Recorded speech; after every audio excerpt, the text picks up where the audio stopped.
Германияда Берлин шаарында жүрөбүз. Борбордо ушул Месса деген фрут логистик деген выставкага келдик.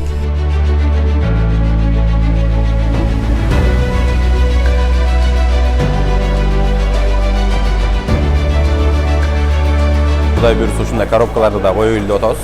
Клубника упаковка кылганга. Клубничи чайлар. Короче, клубникага тиешелүү бардык нерселерди өндүрүшөт экен да. Европага сатканга мүмкүнчүлүктөр болот. Мына өзүң келип көрдүң, биздин товарларды ала турган адамдар бар. Болгону жана туура келет деген сертификат керек. Ал сертификатты көрүнгөн эле лаборатория, көрүнгөн эле адамдар жасай бербейт экен. Эл аралык ушул авторитети бар, эл аралык сертификаты бар компаниялар гана жасай алат экен.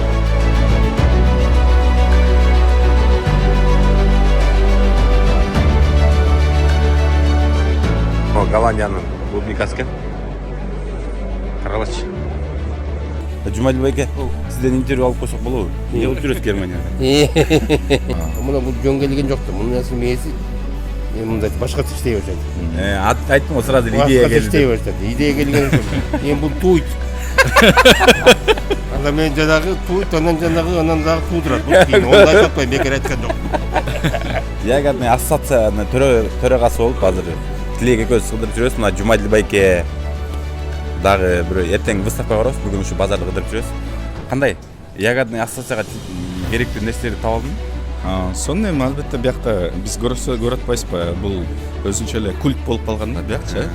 Бир эле ягоданы өстүрүшөт, алар клубниканы өстүрөт экен, бирок клубникадан бүт керектүү нерселерди мына жасап, маркетинг, бренд деген күчтүү болуп калган да. Идиште көрсөтүп идиштери мына мондай болуп баары атайын булар заказ менен жасатышат. Анан брендтери бар, мына Карлс депчи. Мына карабайсың, бүт баарында мындай брендтер бар болот.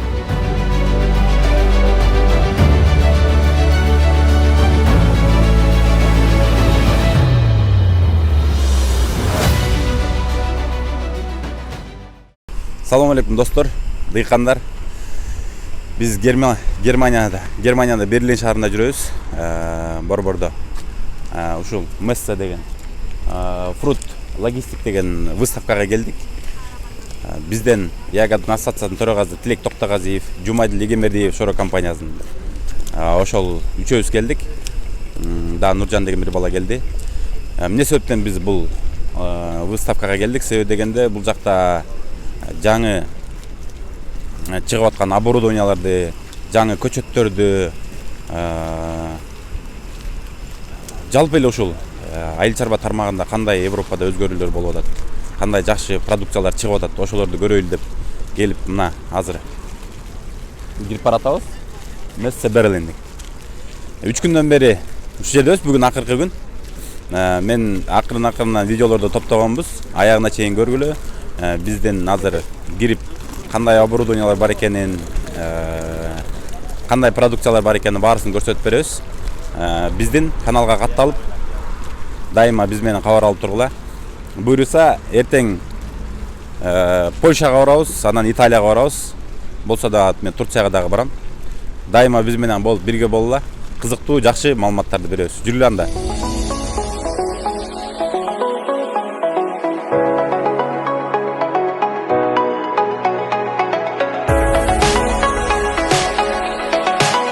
Достор, мына биз выставканы кыдырып жүрөбүз. Выставкада көбүнчө бизге кызыктуу болуп аткан бул оборудованиялар болчу. Ошо оборудованиялар ягодага тиешелүү, упаковка кыла турган, сортировка кыла турган бүт оборудованияларды карап жүрөбүз. Мынакей туугандар. Бул эми картошканыкы экен, эми ушуга окшогон көп оборудованияларды карап жүрөбүз. Бул жакта өстүрүү боюнча көчөттөрүн көрдүк, дагы кыдырабыз. Бул жерде көбүнчө Европа, Америка мамлекеттери, Азиядан келгендердикине да кыдырып көрдүк. Бирок алардыкы көбүнчө неме экен? Продукциялар экен. Япониядан келиптер. Средний Азиядан эч ким жок. Мына мондай немелерди көрүп жүрөбүз.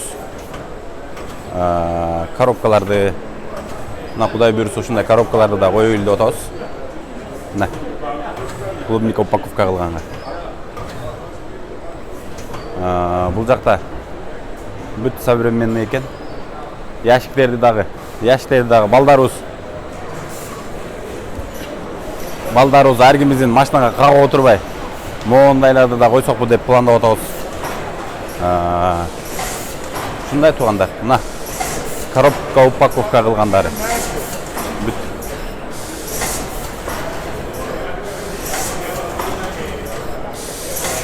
Булар менен да сүйлөштүк. Ошо станокторун койсокпу деп. Кудай буйрса дагы коебуз. Ушулардыкын дагы. Бул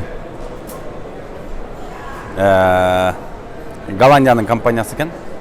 Булар менен да жолуктук, сүйлөштүк. Кудай буйрса булардын оборудованияларын алып барабыз. Мондай сортировочный, упаковочный станоктор жаман көп экен. Холодильниктер боюнча көрдүк, шоковой холодильниктердин оборудованиялары. Азыр дүйнөдө эң популярный болуп аткан мына могу ягода, голубика. Ушул боюнча да көп оборудованиялар бар экен. Бул себеби дегенде механический сборго дагы болот да, жанагындай. Комбайн менен терсе дагы жакшы. Мына клубникалар каралачы. Бүт булар гидропоникада өстүрүшөт экен. Эртең Италияга барып алардын дагы технологиялары менен кенен таанышабыз, барып көрүп дегендей. Мына черешня өстүргөндөрү бүт булар закрытый, көбүнчө закрытый өстүрүшөт экен. Ошол туугандар. Холодильниктер, жанагындай фруктыларды кесип неме чыгаргандары жанагы. Сөөктөрүн бөлгөндөрүн баарысын көрдүк эми. Кудай буйрса. Бул жак келип көп опыт алдык, көп нерселерди көрдүк. Эми ошол нерселерди булардын уровенине чыгышыбызга бар азыраак убакыттагы. Акырын ошол нерселерге өтүшүбүз керек туугандар. Дыйкандар ушул Европанын эми булар технология боюнча эң алдыга кеткен мамлекеттерде. Мен деле өзү биринчи жолу чыгып атам. Бирок биз дагы мен ушул дыйкандарга жаңы иштеп баштаган переработчиктерге айтат элем, ушул жака келип булардын технологиясын үйрөнүп кетишибиз керек экен. Сонун алар булар бүт нерсени буларда жанагынтип жумушчу проблема болгондуктан баарысын роботторго оборудованияларга басым жасашат экен. Жакшы өнүгүшүп аттыр. Сонун мына линиялары, ящиктери, коробкаларды мына могу коробка чогулта турган, үстүн клейтеде турган бокстар экен. Ошондой келгиле силер дагы келип кыдырып, көрүп. Английский билиш керек экен. Английский жок, кичине кыйналып атабыз.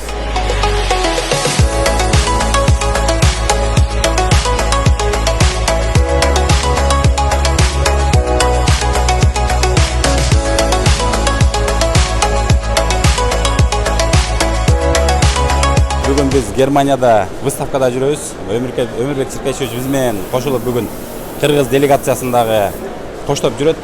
Өмүрбек Чиркешевич ушул бизде көбүнчө дыйкандар, карапайым айылда ушул бир нерсени өндүрөйлү дешип, ошол акыркы күндөрү ушул ягода, клубника, малина өтө актуалдуу болуп ошону өстүрүшүп атат. Мен ошон үчүн бул жака келгенбиз. Анан бизде такыр эле ушул Европага чыкканга мүмкүнчүлүктөр бар бекен. Сиз көп бир иштегениңизге жакшы эле күн болуп калды. Кандай мүмкүнчүлүктөр бар экен? Бизден кыргыздар ушул жака товарларыбызды экспорт кылсак болот бекен? Ошол нерсе боюнча кичине түшүнүп берип кетсеңиз, себеби биздин дыйкандарга өтө кызык.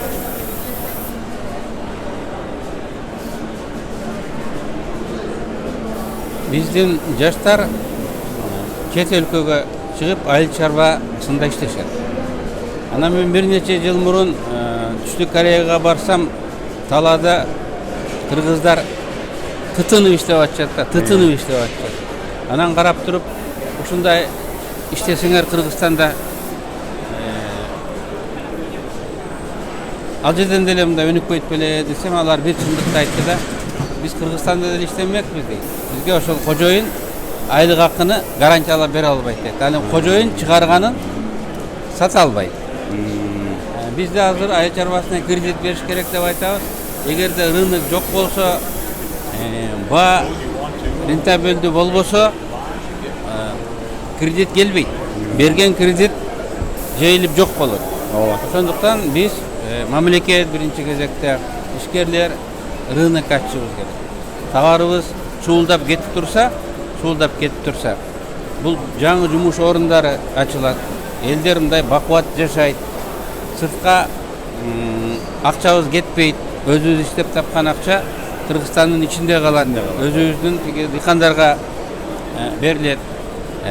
Ошондуктан экспорт багыты абдан мындай маанилүү. Жалпы эле баардык элчиликтердин милдеттеринин бири ошол экспортту көбөйтүү. Биздин ишибиз ошон менен чынын айтсак бааланат. Мына сен келип бүгүн ушул жер жемиш выставкасына катышып атасың. Сени менен кошо Тилек Тактагазы, Жумадыл Эгембердиевдер дагы келиптир. Булар да ошол изденген жаңылыктарды таап, өзүнүн ишине киргизсек, эмгек өндүрүмдүүлүгүн көтөрсөк, сапатын көтөрсөк, рынокту кеңейтсек деген адамдар да мурун дагы выставкаларга, жашыл выставка жакында эле бүттү. Ага дагы Таластан Улан деген жигит келип, таластын буурчагын Европага экспорттасам, Германияга сатсам деп жүрөт да. Анан ушул жерден көрдүк, кыргыздын буурчактары маркеттерде мындай сатылып атат. Баасы бир нече эсе кымбат. Болгону биз өзүбүз түз алып келгенге мындай байланыштап табышыбыз керек экен. Ал өзү бир нече партнерлорду тапты. Анан сертификациядан жардам берем деген адамдарды тапты. Мурун Германия өкмөтү жардам берип, ушундай жерден аянт алып, анан кыргыздын айыл чарба продукциясын өндүргөн ишкерлерди алып келчү экен. Бирок ошондо биз баары бир мындай туруктуу байланыш түзө албадык. Бекердин баркы жок дегендей болбоду. Мына азыр силер келе баштадыңар. Өзүңөрдүн эсебиңерден келе баштадыңар. Жөн эле көрүп коеюн дебестен максатты билип, ушундай ишти жасашым керек деп келип атасыңар. Ал эми мына биз Германияда бир чоң компания менен сүйлөшүп атабыз, сертификациялоо боюнча. Дүйнөнүн 15 өлкөсүндө өкүлчүлүгү бар экен. Кыргызстанда ачайлык деп аларды мындай сүйлөшүүлөр жүргүзүп атабыз. Өкмөт Акылбек Жапаров акчасын да мен берейин, өзүңөр ачкыла, түшкөн пайданы өзүңөр көргүлө деп алардын да көндүрүп атабыз да. Эгер алар барып калса, бизде экспортто сапаттуу өзгөрүү болот. Европа өлкөлөрүнө биз продукцияларды экспорттоого мында артыкчылыгыбыз, жеңилдигибиз бар. Коңшу өлкөлөрдө жок. Бул жана ВСП+ деген. Ошону пайдаланса болот. Нурбек Черкаш, сөзүңүздү бөлүп коеюн. Ошондо немецкий компания барып биздин Кыргызстанга ошондой сертификация жасай турган лабораторияларды куруп, анан кийин биздин чыгара турган продукцияларды алар сертификация кылып берсе, биздин Европага сатканга ишкерлердин мүмкүнчүлүктөрү болот да, ошондо туурабы? Европага сатканга мүмкүнчүлүктөрү болот. Мына өзүң келип көрдүң, биздин товарларды ала турган адамдар бар. Болгону жана туура келет деген сертификат керек. Ал сертификатты көрүнгөн эле лаборатория, көрүнгөн эле адамдар жасай бербейт экен. Эл аралык ошол авторитети бар, эл аралык сертификаты бар компаниялар гана жасай алат экен. Кыргыздын компаниясы сертификация кылса өтпөйт. Жок. Анан силер мына мөмө жемишти ошол Европанын стандартында кайра иштетип продукцияларды чыгара алсаңар, ал Европага гана эмес, дүйнөнүн бардык өлкөсүнө өтөт. Сен иштеп жүргөн Россияга да өтөт, Орто Азиянын республикаларына да өтөт. Араб Эмираттарына. Ал жакка дагы кетет дагы, дүйнөгө жол ачылат да. Ошондуктан биз мейлегенде ошол бийигиракты мейлешибиз керек да. Дүйнө жүзүнө сатылгандай болуш керек экен.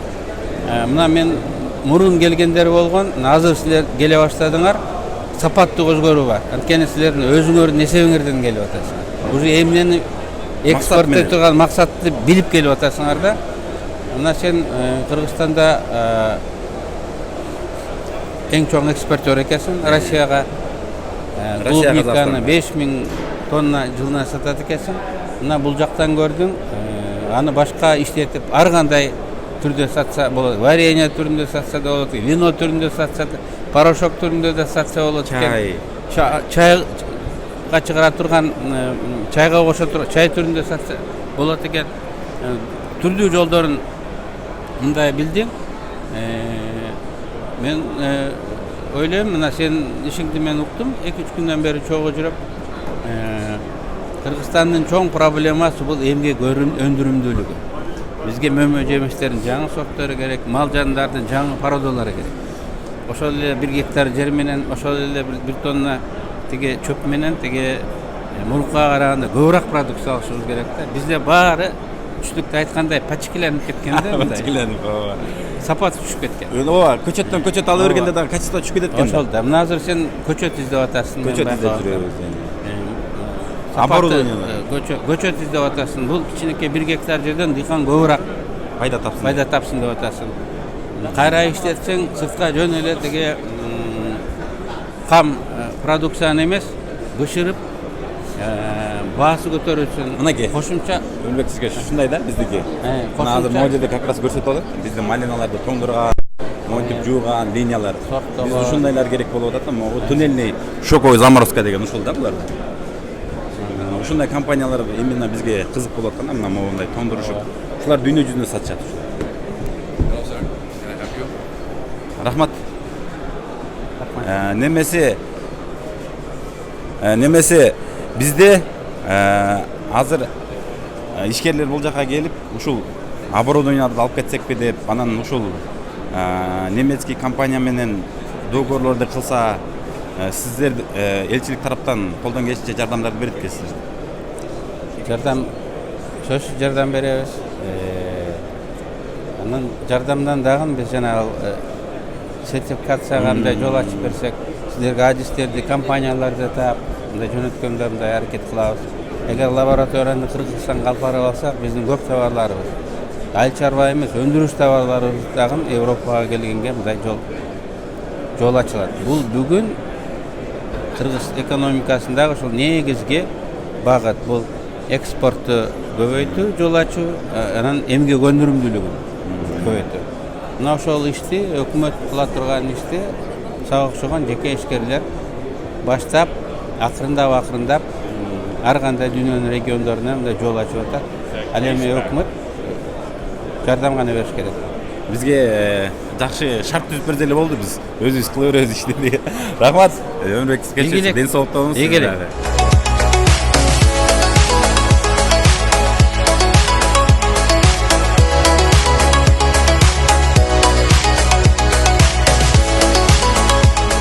Бардыгыбыз бир максат менен ушул ягадан тармакты кантип өнүктүрөбүз деп.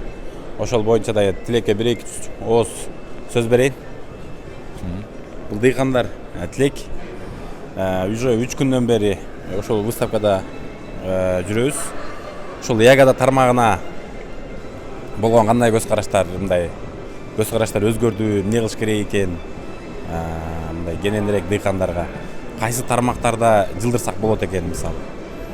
Кандай кылып жылдырсак болот экен ягады тармакты? Эми бул даже мага суроо эмес го, өзгөргө эле суроо да. Жок, сен мен өзүмөн бизнесмен жүрөм. А сен общий элдин бизнесмен жүрөсүң да.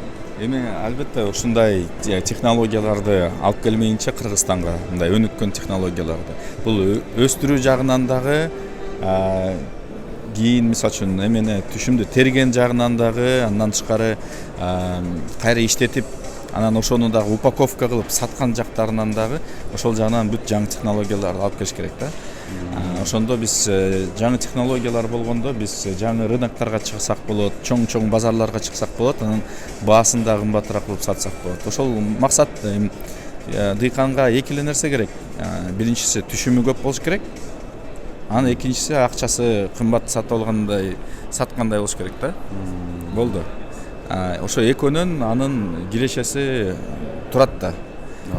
Ошол жагынан ушундай выставкалар аркылуу өстүрүү жагын жеңилдетип, жакшы көчөттөр болсо, көбүрөөк түшүм берсе, аны жакшы мындай карай турганда дагы бир технологиялар болсо, аны теридиргенде дагы мындай арзаныраак бир ыкмалар болсо, ошонун баары биринчи факторго таасир этет. Экинчиси болсо, биз жана көргөндөй ар кандай жаңы жабдыктар аркылуу мындай көрүнүшүн анан сатуу жагынан да жеңил сатылсын деген жаңы оборудованиялар көрүп келсек болот да. Көрдүк да.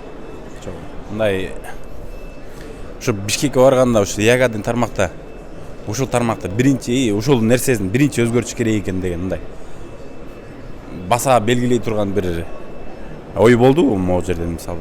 Ушул нерсе именно бизге керек экен дегенчи. Эми мунун баары баштан баштап эле жана жалпы программалар даярдап атпады беле? Ошо программаларда баары камтылган баштан баштап эле. Бирок биякта жеке контакттар дагы күчөдү. Биякта дагы азыр бир компания бар экен, булар дүйнө жүзүнөн ушундай сатып алышат экен продукциялардычы. Бүгүн да эртең мен мисалы үчүн ошолор менен жолугушуп, алар менен сүйлөшүп турдум. Эми сөзсүз түрдө мына кече дагы болдук, көрдүк. Шоковая заморозка дегенди жазатыш керек. Шоковая заморозкадан кийин аны сактай турган жерлер жазатыш керек. Анан муздатылган продукцияны кийин кайра иштетип сублимациялоо, сублимация өзгөчө жакшы бир тармак болуп атат. Андан тышкары джемдер болобу, дагы башка мындай свежий болобу, түрлүү продукцияларды көбөйтүш керек да. Менин оюмча ошол жагынан ишти улантып беребиз. Пландар да бар болчу. Бияктан только мындай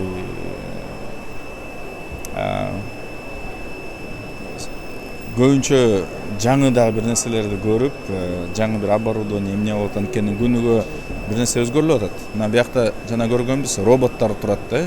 Роботтор азыр өзүнчө бир чоң тармак. Клубниканы роботтор терип атат.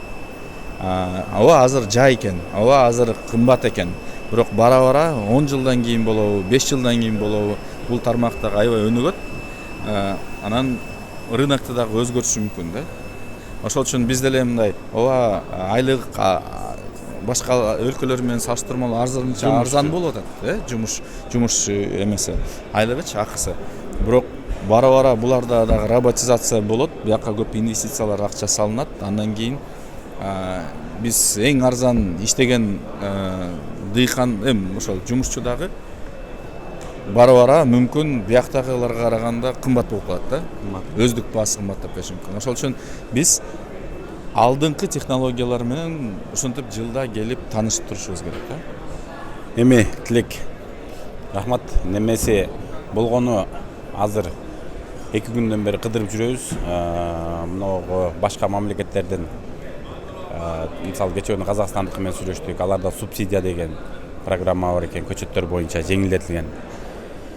Бардык эле мамлекетте ушундай. Мамлекет дагы ушул тармактын өнүгүп кетишине жардам бериш керек да. Эми ушул ассоциациядан дагы неме кылабыз, эми ушул жеңилдетилген кредиттерди, финансыны ушул тармакка көбүрөөк бурганга. Себеби дегенде көрүп атасыңыз, бул жакта оборудованиялар эң эле азы 100 000 евро деп атат. Анан бизде 100 000 евро деген нормаль эле акча. Ошого финансыны дагы биз жака көбүрөөк бурганга аракет кыл.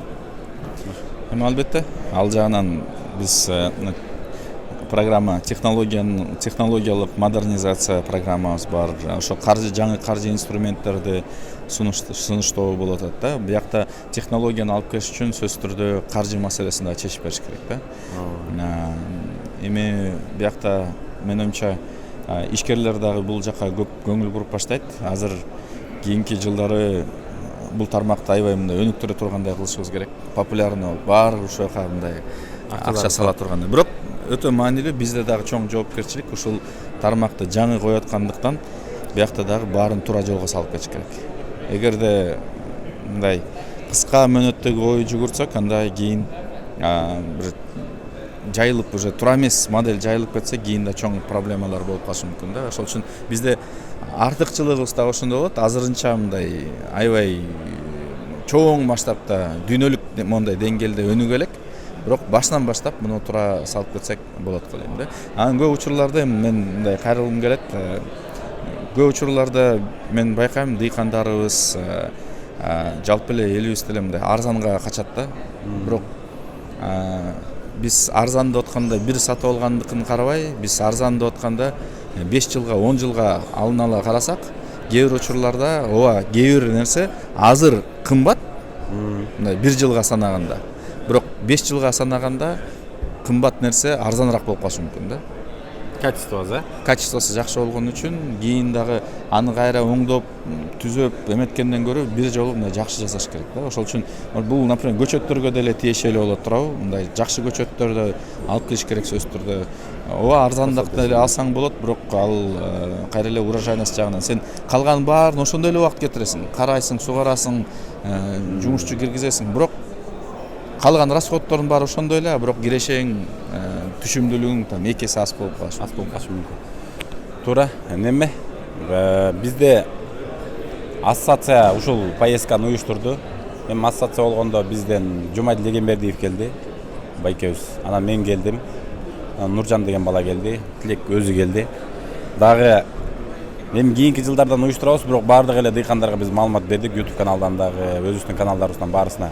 Ошол немеге выставкага келгиле деп. Ишкерлердин деле баары сукту. Эми кийинкилеринде бардыңарды чакырабыз, ушу ассоциация аркылуу ушул жактарга келсеңер болот экен. Виза ачышканга оңой экен. Чакырып алып. Ошон үчүн ушундай семинарларга катышкыла, дыйкандар, переработчиктер көбүрөөк катышсаңар, ягодный тармак жакшы өнүгүп кетсе, бизге да жакшы болот.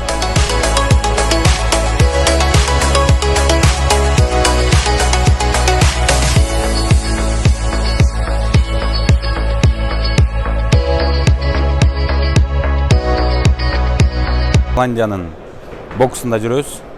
Голландия кичинекей мамлекет болгону менен карагылачы продукцияларын жайнатып салып.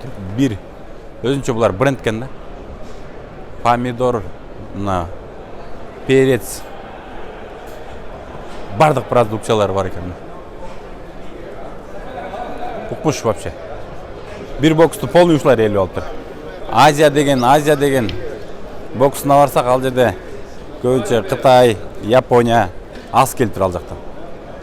Основном Европанын немелери экен да. Өндүрүүчүлөрү. Мына. Карагылачы. Продукциялары, теплицалары, булар мына бренд экен да, булар өзүнчө эле. Сон мынакей бизге тиешелүү Голландия Fruitful Berries дейт. Жалаң ягода менен заниматься эткендер, мына отурат могу жерде.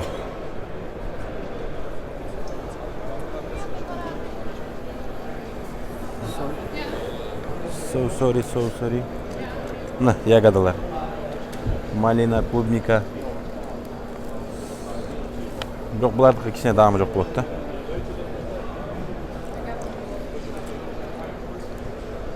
Даам нормаль экен. Мына ежевикалар. Сон.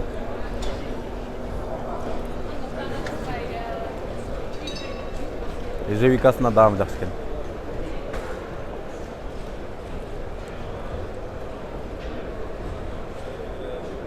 Мына клубникасы.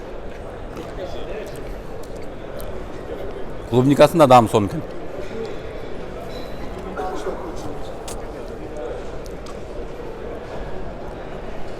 Даамы бар экен булардыкынын. Мына голубика боюнча. Мына мо голубиканы тартып койсоң.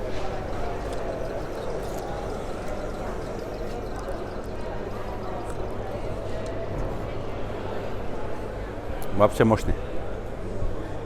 Мына бул жакта да ягода боюнча экен.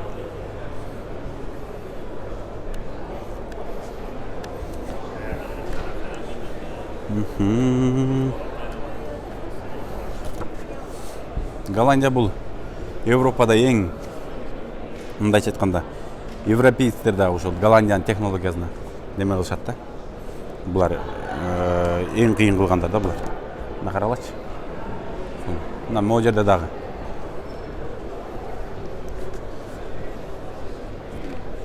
Клубника өндүргөндөр.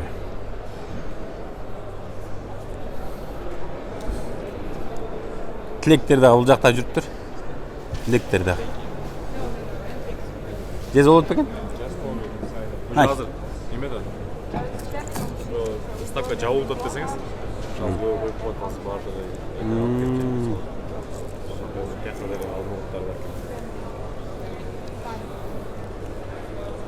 Тиги клубника караганда мунун кичине даамы жогору экен.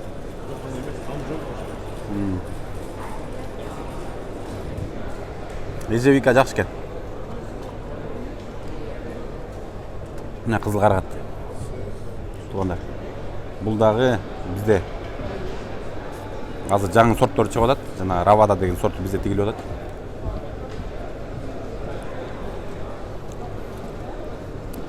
Сонунда ягода менен иштесеңер туугандар. Зошный деп, да? Бул Самат деген бала.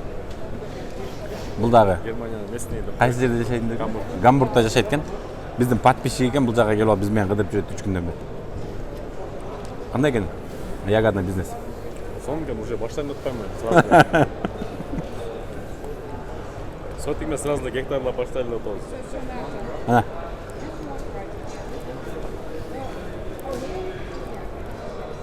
Короче, соны туугандар.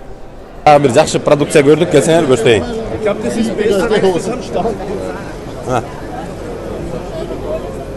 Молар карагылычы.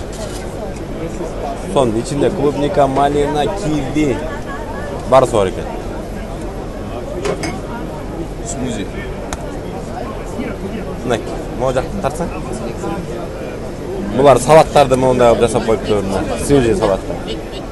Булар замороженный эмес, свежий продукциялар экен. Мына туугандар. Анарды салып коюптур. Морковь. Ягодный. Короче, көз жайнайт да. Орики эме болбойт бизгечи. Сон. Карагылычы. Сон экен. Бияктагы ошондой чоңдук болсо деле болот да. Мына товар сонун экен да. Мына сокторун жасап коюптур. Шундай кылып мына чоңураак алсаң, могу жактан алсаң. Ананас, банан. Мына ушундай кылып магазиндерге коюшат экен да булдар. Сонун. Мына Жумадил байке көз көрүп атабыз.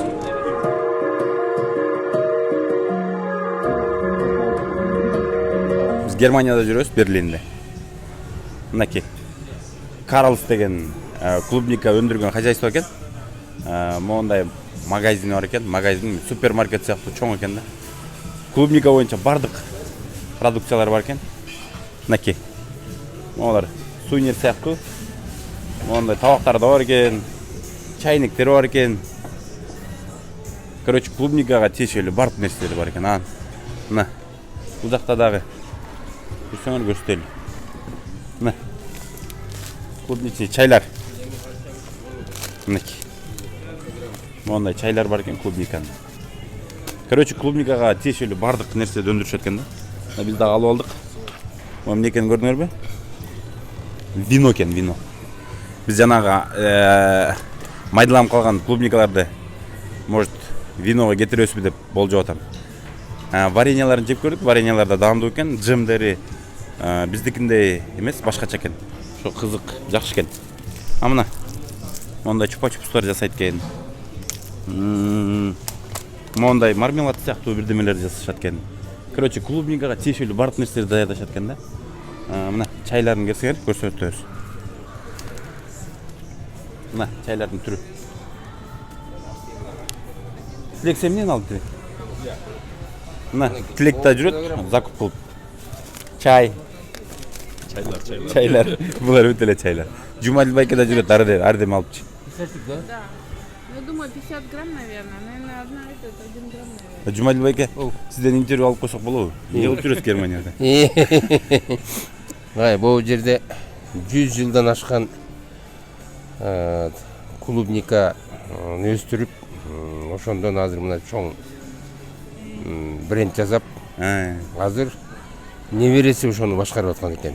Анан азыр бул ичине кирип атабыз, ушунун баарын кыдырып жүрөбүз. Эми бу жерде мындай кыргызча айтканда жомок кылыптыр да. Кыргызга ушул жетишпей атат. Жалаң бир клубникадан могу жерде 100дөн ашык продукт, 100дөн да көп бул жерде. Продукт чыгарып бу жерди мондай адам эс алчу жайга айланып таштаганда, мына маркетинг күчү ушул. Биз жөн эле клубника терип акча кылып жүрө бербей, Üstüne özgürtüsüz gerek. жомок айландырыш керек. Жомок айландырыш. Жомок, мына маркетингде ушул дегенде. Маркетинг күчү ушунда. Сон экен. Биз жоктон барды кылат деген ушул. Биз ушуга үйрөнүшүбүз керек да. Буюрса. Вот. Анан ошондо жана сага мен айткан 10 нерсени сага ошондон тапшырсак болот. чийки затты сатпай уже кайра Ооба. иштетип Кире нерсени. работка өчүш керек. Жөн эле азыр эми бул жок, бул башында келатат. Мына бул жөн келген жок да. Мунун мээси мындай башкача иштей баштайт. Айттым ғой сразу идея Башкача келди. иштей баштайт. Идея келген ошол. Эми бул туйт. Анан мен жанагы туйт, анан дагы туудурат. Бул кийин ондай таппайм, бекер айткан жок. Жакшы планда жүрөбүз. Могу Тилектен дагы интервью алып койду. Тилек бул ягодный ассоциациянын төрагасы болуп азыр Тилек экөөбүз кыдырып жүрөбүз. Мына Жумадил байке дагы бир эртең выставкага барабыз. Бүгүн ушу базарды кыдырып жүрөбүз. Кандай? Ягодный ассоцияга керектүү нерселерди таап алдым. Сонун эми албетте биякта биз көрүп атпайсызбы, бул өзүнчө эле культ болуп калган да биякчы. Бир эле ягоданы өстүрүшөт булар, клубниканы өстүрөт экен. Анан бирок клубникадан бүт керектүү нерселерди мына жасап, маркетинг, бренд деген күчтүү болуп калган да. Идиште көрсөтүп койгон. Идиштери мына мондай болуп баары атайын булар заказ менен жасатышат. Анан брендтери бар, мына Карлс депчи. Мына карабайсыңар, бүт баарында мындай брендтер бар болуп атат. Анан биякта жөн эле даже магазин эмес, анткени үй бүлө менен келип тиякта эс алышат, тамактанышат. Тиякта кичинекей балдар үчүн аттракциондор бар экен. Анан тамак жасап аткандарын тети же ар кандай конфеттерди жасап аткандарын көрсөтүп, мындай свежий кылып туруп жасап берип атат. Бул мындай кишини кызыктырган, анан биякка аябай мындай жактырып аткан тармак болуп атат да. Анан ошо менен клубниканын фанаттары көбөйөт биякта делечи. Анан бизде дагы сөзсүз түрдө ушундай мындай жаңы уровеньге, жаңы бир уровень кылып, жаңы бир идеяларды берип, элди кызыктырып, фестивалдар жасап, мындай буюрса ушуну эми биякта туруктуу бир магазин болуп атат.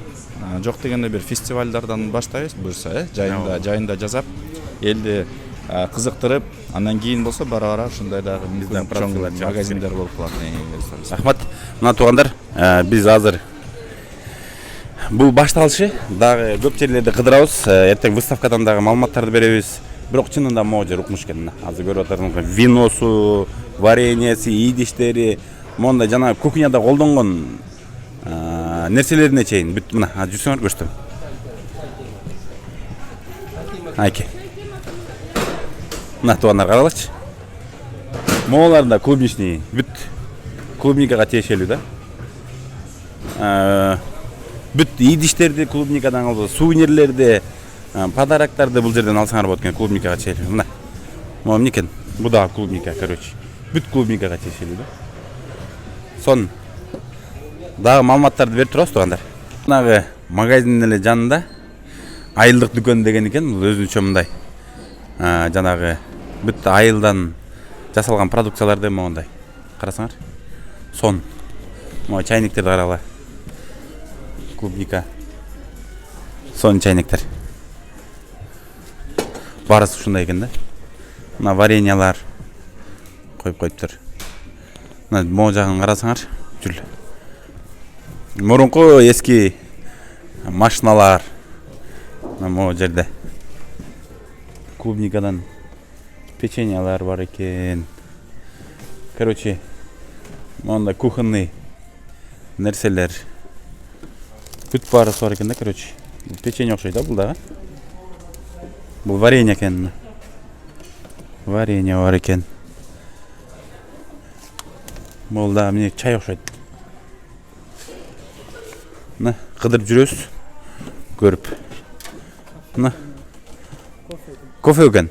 Клубниканын кофеси экен. Бул неме экен? Магнитиктер бар экен. Балдар бар экен, короче. Клубникадан кофе бар экен. Кандай бул даам берер экен, а? Интересно. Короче, бардык нерсеси бар экен да бул жакта. Сон мына магазинде чоңдугун карасаңар. Бул тиги жактагы магазинден сырткары. Бер жагында азыр көрсөтөбүз силерге. Балдар эс ала турган, ойной турган.